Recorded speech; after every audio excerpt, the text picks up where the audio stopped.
एक बंदर और एक सियार का संवाद। बंदर ने सियार से पूछे 4 सवाल। धन से बढ़कर महान क्या है? दूसरा, लाभों में उत्तम लाभ क्या है? और तीसरा, सुखों में उत्तम सुख क्या है? और चौथा, कौन सा व्यक्ति प्रशंसनीय होता है? जय श्री कृष्णा मित्रों, एक बार फिर से आप सभी दर्शकों का हमारे YouTube चैनल में बहुत बहुत स्वागत है। दोस्तों, प्राचीन काल की बात है। नगर से बाहर एक ऊबड़ खाबड़ स्थान पर बंदर और सियार रहते थे। दोनों में बड़ी मित्रता थी। उन दोनों को अपने पिछले जन्मों की स्मृति बनी हुई थी। एक दिन बंदर ने सियार को शमशान में कुछ मरे हुए जानवरों के शवों को खाते हुए देखा तो पूछ ही लिया, हे मित्र, तुमने पूर्व जन्म में ऐसा कौन सा कर्म किया था जो तुम्हें इस जन्म में सियार का शरीर मिला है और इतना निषिद्ध और घृणित भोजन करना पड़ता है? सियार ने कहा, मित्र, मुझे अपना पिछला जन्म याद है। मैं पूर्व जन्म में वेदों का पारंगत विद्वान और सभी कर्म कांडों का ज्ञाता वेद शर्मा नाम का ब्राह्मण था। उस जन्म में मैंने एक याचक को धन देने का संकल्प किया था, लेकिन उसको दिया नहीं। उसी पाप से मैं इस बुरी योनि को प्राप्त हुआ हूँ और सियार बनकर इस घृणित आहार को खाता रहता हूँ। कहते हैं यदि दान देने की प्रतिज्ञा करके दान न देने पर 10 जन्मों का पुण्य तत्काल नष्ट हो जाता है। सियार बोला, हे बानर भाई, अब तुम बताओ, तुम किस पाप से बानर बने हो? बानर बोला, मित्र, मैंने भी पूर्व जन्म में घोर पाप किया था। मैंने एक ब्राह्मण का शाक चुराया था और सुंदरता बस मैं पर स्त्री गमन करता था। उसी पाप से मैं इस जन्म में बंदर बना हूँ। चोरी, चुगली और पर स्त्री गमन करने वाले ऐसे पापियों को नरक भोगने के बाद बानर की योनि में जन्म मिलता है।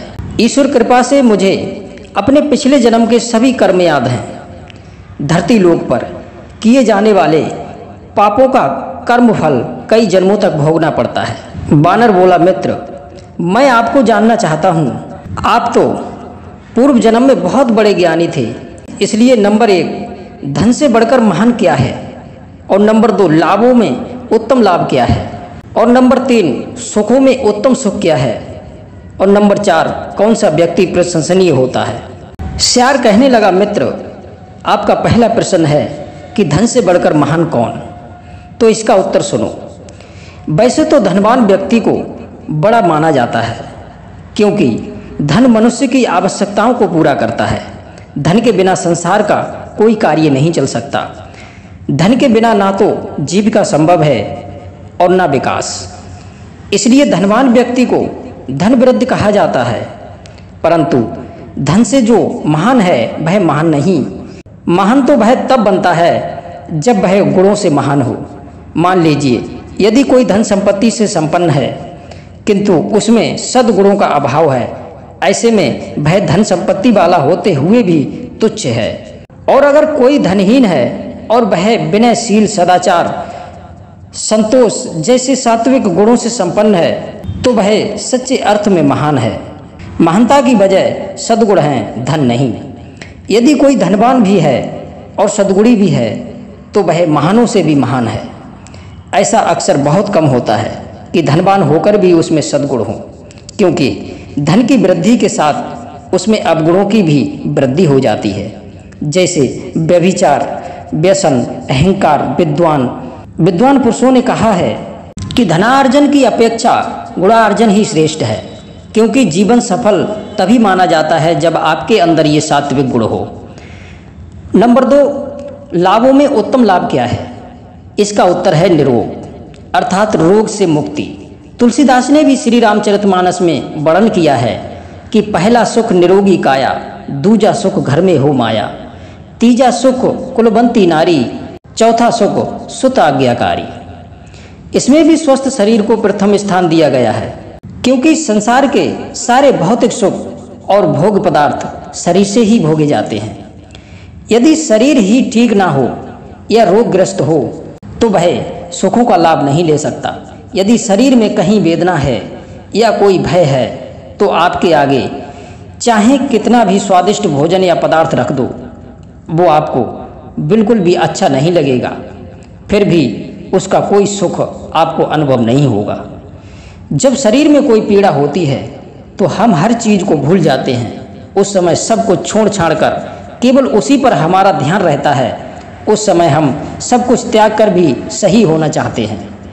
उपचार होने के बाद जब हम कष्ट मुक्त हो जाते हैं तब हमें अपार सुख की अनुभूति होती है।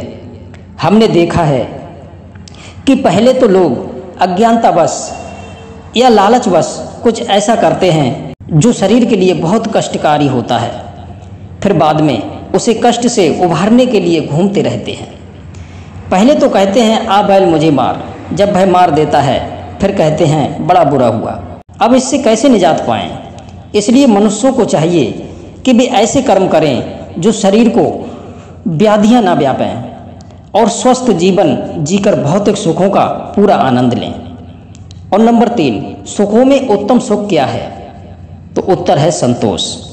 कहते हैं संतोष से बड़ा कोई धन नहीं, कोई सुख नहीं। जिसके पास संतोष होता है उससे रोग शोक भय संकट सब दूर रहते हैं, क्योंकि उसका मन इधर उधर नहीं भागता।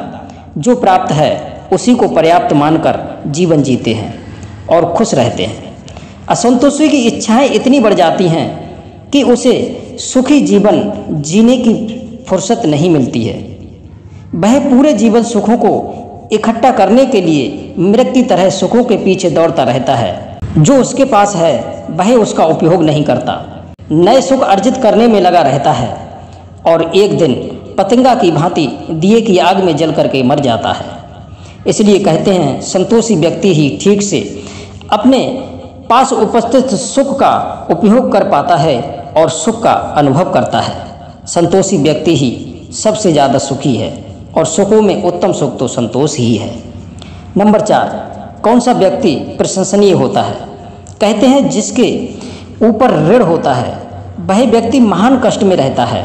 वह अनेक प्रकार के अभावों में जीते हुए हर तरफ अपमान महसूस करता है। ऋण रूपी कांटा उसे अंदर ही अंदर दिन रात चुभता रहता है। ऐसे व्यक्ति पर दया कर जो उसे ऋण मुक्त कर देता है, उसका कर्जा स्वयं चुका देता है, वह मनुष्य राजा के समान सुशोभित होता है। पुराणों में एक कथा आती है कि गृत्समज नाम के एक ऋषि थे। वे ऋण के बोझ से अत्यंत दुखी हो गए थे। तब उन्होंने ऋण से मुक्ति पाने के लिए वरुण देव की स्तुति की, जिससे प्रसन्न होकर वरुण देव ने उन्हें ऋण मुक्त कर दिया और इच्छा अनुसार धन भी उन्हें प्रदान किया। वरुण देव की तरह कोई सामान्य जन भी किसी अन्य को ऋण से मुक्त कर देता है तो वह अत्यंत प्रशंसनीय हो जाता है। सत्पुरुषों में वह राजा की भांति शोभा पाता है। ऋण बिना हथकड़ी, बिना बेड़ी, बिना बंधन जिसमें फंसकर व्यक्ति अपने आप को स्वतंत्र महसूस नहीं कर पाता है। जो धर्मात्मा धनवान लोग होते हैं वह इस शुभ कार्य में बढ़कर आगे आते हैं। जरूरी नहीं कि किसी ने किसी से धन लिया हो वही ऋणी कहलाए। एक बेटी वाला पिता भी जब तक बेटी का विवाह नहीं कर देता तब तक वह अपने आप को ऋणी ही समझता है। यदि वह निर्धन है तब तो ऋण का बोझ और भी बढ़ जाता है। ऐसे में जो सज्जन आगे आकर उसे ऋण मुक्त करते हैं वह प्रशंसा के योग्य माना जाता है।